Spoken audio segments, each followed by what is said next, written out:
Well, just what we didn't want a week out from Christmas. Rising case numbers and fears we could be stuck in home isolation. The new COVID variant is quickly becoming the gift none of us wanted, and it's throwing people's festive plans into disarray. Restrictions have relaxed, and so have we. But as hard as we're hitting the champagne, Omicron is having a party of its own. And 9 days out from Christmas, COVID cases are exploding. It'll be terrible if it did ruin Christmas for some people, and it's going to. By the end of January, we could be looking at 25,000 cases of the virus every single day. This virus is rapidly escalating. From New South Wales to Queensland and Victoria, health ministers won't be on holidays anytime soon. One word, Omicron, has changed the landscape. This South African strain threatening to become the Christmas Grinch none of us wanted. I guess we can't do anything about it, it's coming, so we just have to be careful. I'd rather go through it and be able to see family than not go through it at all. It's definitely in the back of your mind when travelling. Travelling or not, Omicron doesn't discriminate. In fact, research now suggests it infects people 70 times faster than the Delta strain. If you don't need right now to be in a jammed-in, packed-in environment with no windows and nothing happening except music thumping, well, maybe it's not a good time if you want to have a Christmas day. I actually broke down crying. I was quite upset about it. More so just because I was more concerned about everyone else that I may have infected. After a fun night out, Charlie Bruce is now caught up in Newcastle's cluster. Silly season fast becoming super spreader season. Most nights I go from fever to fever and sweating to chills and shivering. Partygoers who went to this nightclub in Newcastle are now caught up in what's being called the biggest super spreader event since the Ruby Princess cruise ship. More than 200 testing positive thus far. From what I've been told, it has all it is all spread from someone who went out on a Wednesday night knowing they were positive, and it has caused this massive outbreak, and I'm quite angry at that. That Saturday I had a mate's pub crawl around Newcastle for a golf day. So we've gone to 9 different venues, not knowing I've contracted the virus Friday night. Ben Garner also got amongst it with friends. Now they've got COVID and he's isolating in his house. I'm probably looking at 14 days. Okay, that's after Christmas. Yeah. So you might not see anyone for Christmas? Correct. As it'll be the same for my housemates too. I lost my grandma this year, so this was going to be the first year with mum and the whole family going back to our place for Christmas. But if I'm obviously still sick, I won't go. A similar scare is also unfolding in Melbourne. Days out from Christmas, more than 700 Victorians have learned a positive Omicron case crashed their parties at 2 bars just outside the city. As those hundreds anxiously wait for test results, thousands of Australians are staring down the barrel of a Christmas spent in isolation. And now those who don't want to miss out are tapping out of QR check-in systems altogether to avoid contact tracing and testing. And that plays right into this infectious strain's hands. So I definitely think now that I've got it myself that it does help with contact tracing. Because it wasn't for my friends. I didn't sign into a venue on Friday night and they did, and it was red flagged, and that's how I got notified as well. The vaccines are not stopping transmission. The transmission appears to be quite high. Yes, we've got a vaccine, it's fantastic to have. The booster's going to make it better.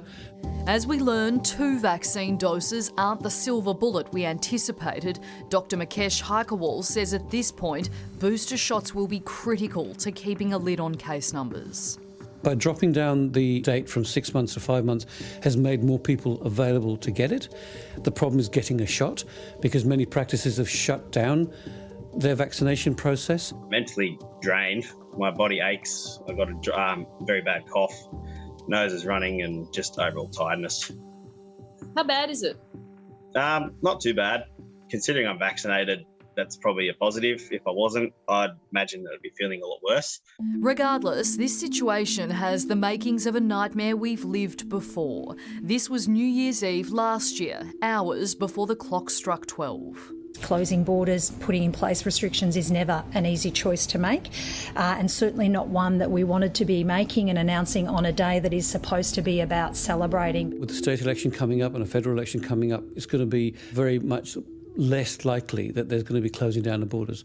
It'll have to be a catastrophe for that to be necessary. While we're not there yet, it's a watch and see. 22 new cases have emerged in Queensland today. One visited an aged care facility.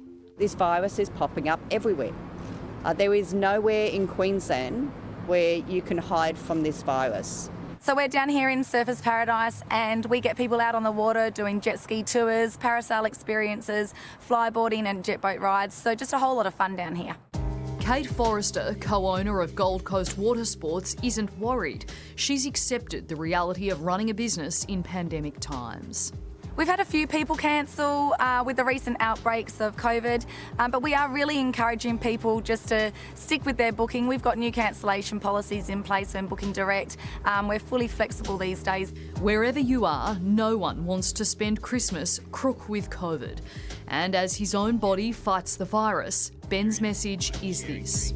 I don't think people realise how easy it is for this to spread. So sharing drinks, giving someone a hug, that sort of thing. It's just maintain your distance, wear a mask where you can, and definitely still check in. Professor Catherine Bennett's an epidemiologist from Deakin University and she joins me via Zoom from her Melbourne home. Professor, thank you for your time.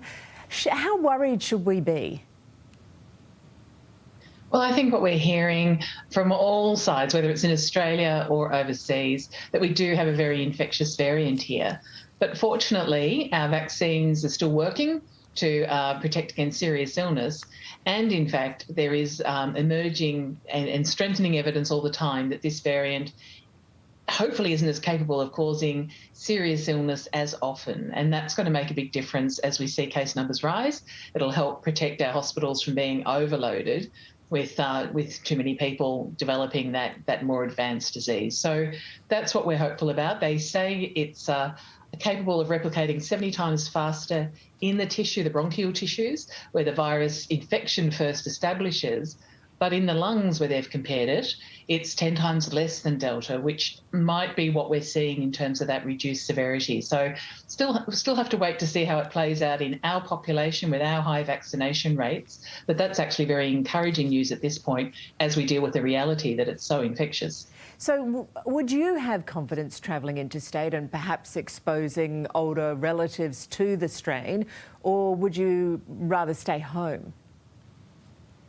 Well, I think there are ways you can actually get family together in a safe way. And it is about recognising all those things we now know about. You know, if you can meet people outdoors, if you can refrain from hugging and kissing, if it's someone that you're not seeing regularly now and you want to get the family together, then at least to be present together but without necessarily getting that close or being indoors for extended periods of time.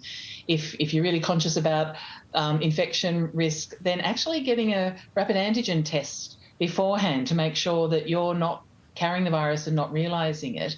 It doesn't guarantee it, but it's a very good test in case, you know, if you're very infectious, it would likely give you that signal on the test. So there are ways we can do it to keep it safe, and there are other extra measures, whether it's wearing masks or doing those rapid antigen tests, that just give us that extra reassurance if you've got someone who's very vulnerable.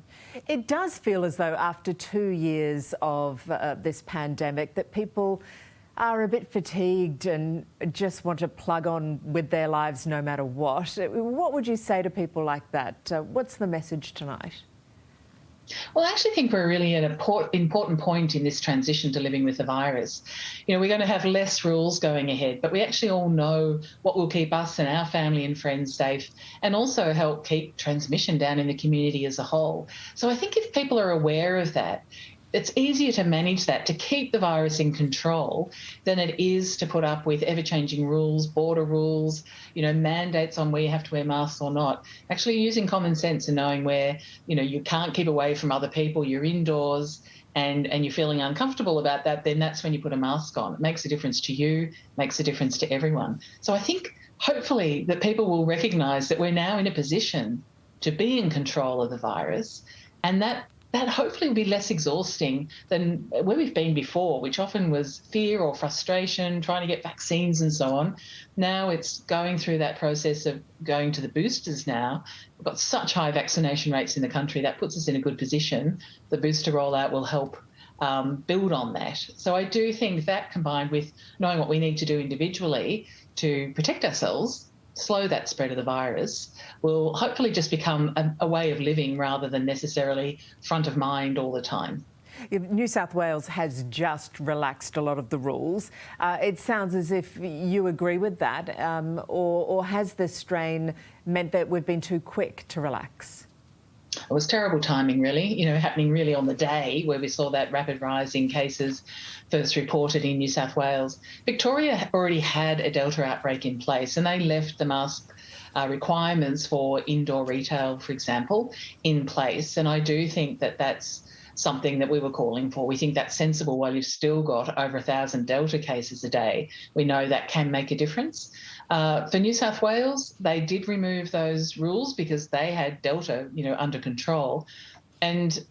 But I think, the message is actually still very clear from all governments. When you remove the rules saying you have to wear masks, it's not telling people they shouldn't. It's actually, when you read the media releases and the rulings on masks, they're strongly recommending that you wear masks. So it's really putting it back in our hands. There are always some people that didn't like masks and didn't wear them, but actually it is going to make a difference, and it's going to make a difference in the face of Omicron as much as it did in Delta time. So it is important that people know that, and that they're comfortable wearing masks, and that they do carry them and pull them out anytime you're in an area, closed space indoors, with people not from your household. That's when you should put a mask on. Professor Catherine Bennett, thank you. Thanks, Leila.